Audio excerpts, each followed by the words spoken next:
It's your girl Jasmine back when I be on the channel. Yes, ma'am. Yes, sir. So today we got a time when non-NBA. He wasn't even in the NBA yet. MJ destroyed a team of NBA All-Stars. I feel like I remember when Larry Bird was talking about this in one video, where I think it was the USA team, but I'm not for sure if this is the same type of lineup. But we gonna see. Don't forget to like, comment, subscribe, notification bell. Let's see what this is all about. With that being said, let's get it. Was being referred to as the GOAT before he even played in the NBA.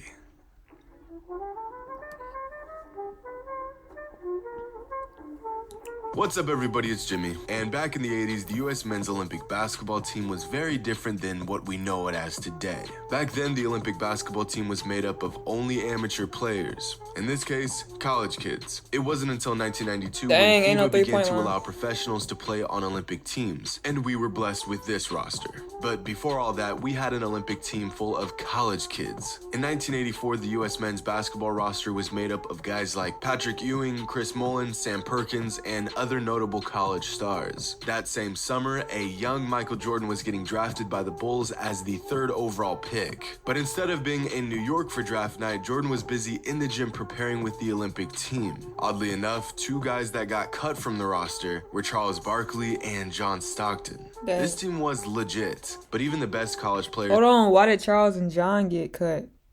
Especially John. But why did Charles and John get cut? in the country were no match for established NBA players, right?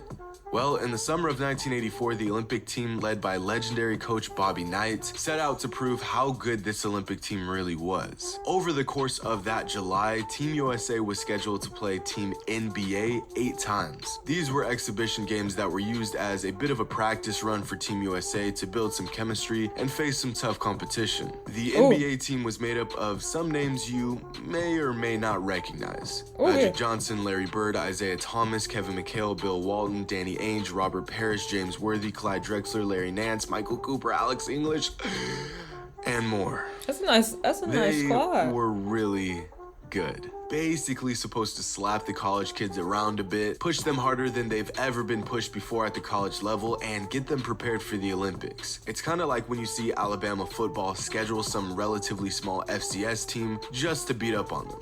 Everyone wins. The big school gets a warm-up run and adds another win to their record, and the small school gets to face competition they usually wouldn't, and more often than not get a very large sum of money for their troubles. The small school is not supposed to win. This Olympic team was not supposed to win, except they did. Over and over and— No, I kind of like that though, because I feel like you said, you're not supposed to win, because people already have that mindset like, oh, we playing this little baby school, we about to blow them out, we about to play in these cool college kids, like we about to blow them out. Like, no, you should always look at everything as a competition and as a moment to get better, because like you said, you never know. You never know. And over. Who's on 96 to 90, 92 79, 96 85, 128 to 106. Dang. They were whooping the NBA team's ass. In fact, the Olympic team, filled with only college kids and very recent draftees, won all 8 games. But no game was more eye-opening than the second to last one on the exhibition tour. It's July 21st, 1984. Team USA has won 6 games in a row against the NBA team, and the NBA guys are not happy. Losing to a bunch of college kids repeatedly was more than enough to kick them into high gear. Yeah, especially the NBA that many team times. Gets out That's to crazy. A hot start. Magic, Isaiah, and NBA All-Star Walter Davis come out firing, overwhelming their college opponents. They were not going to lose this game. Except they forgot one thing. Ooh. The other team had Michael Jordan. NBA players giving up the jump shot. Michael Jordan wisely sees.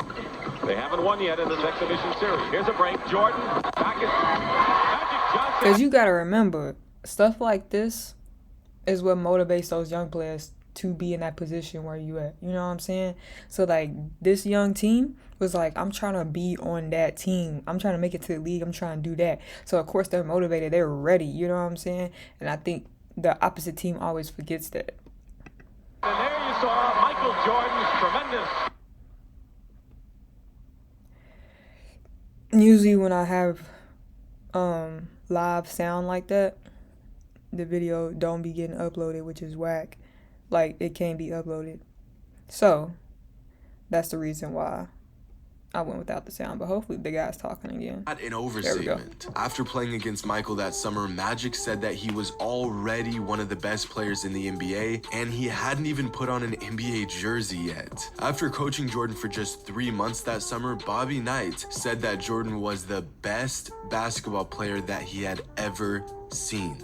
At the time, Michael was just 21. I mean, the kid is just an absolutely great kid. If I were going to pick the 3 or 4 best athletes I've ever seen play basketball, he'd be one of them. I think he's the best athlete I've ever seen play basketball, bar none. If I were going to pick people Look at that with speed. the best ability I'd ever seen play the game, he'd be one of them. If I were going to pick the best competitors that I'd ever seen play, he'd be one of them. So in the categories of competitiveness, ability, skill, and then athletic ability, he's the best athlete, he's one of the best competitors, he's one of the most skilled players, and that to me makes him the best basketball player that I've ever seen play. The Olympic team went on to win the game 84-72. Jordan dropped 27. The leading scorer from the NBA team, Walter Davis, with 14. The way that a pre-NBA Michael Jordan dominated a group of NBA All-Stars is something we may never see again. Could you imagine if today a college kid was running scrimmages against NBA All-Stars and not only left them all speechless, but dominated each and every one of them for an entire summer? What Michael Jordan did in the summer of '84 is commonly overlooked, yet is one of the most amazing feats of basketball I've ever seen. But if there's one statement that sums up how incredible Michael Jordan played that summer, it's this. In my opinion, Michael Jordan has the opportunity to become one of the all-time great basketball players in the history of the game. I'm talking about in the class of the Weston Robertson, a Hall of Fame type player. I was just about to ask when he got drafted. He possesses so many skills physically, and he has all the skills as a basketball player, and he got the shooting, ball handling, movement with and without the ball. As a kid who had never even played an NBA game yet, Michael Jordan was already being referred to as one of the best players to ever play the game. Hope you all enjoyed, and as always... Well, yeah, guys, let me know what y'all think of this video. Any other videos like to see me do, don't forget to like, comment, subscribe, push that notification bell so you know when I post. That being said, see you guys next video.